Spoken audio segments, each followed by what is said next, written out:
Seorang warga Lampung Selatan Lampung diserang seekor buaya muar asal mencari rumput di area sungai. Akibatnya korban menderita luka di bagian kaki.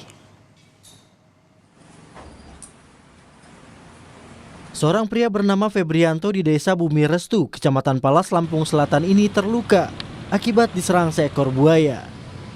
Korban digigit buaya saat mencari rumput bersama orang tuanya untuk pakan ternak di area sungai. Beruntung korban berhasil melepaskan diri dari gigitan buaya. Namun akibat kejadian ini korban menderita luka di kaki hingga harus mendapat beberapa jahitan. Sisinya itu lagi nyari rumput, nyari kangkung itu di sungai. Nah tiba-tiba itu digigit itunya kaki saya itu. Terus saya itu ngelemparin sabit kayak gitu. Saya minta tolong, terus bapak itu ikut ke dalam air, langsung ditarik tangan saya itu, tarik naik. Warga kerap melihat buaya yang muncul dari dalam sungai menuju daratan.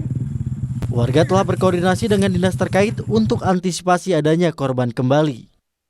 Teguh Khalidsyah, Kompas TV, Lampung Selatan, Lampung. Buaya diperkiraan di Tanggul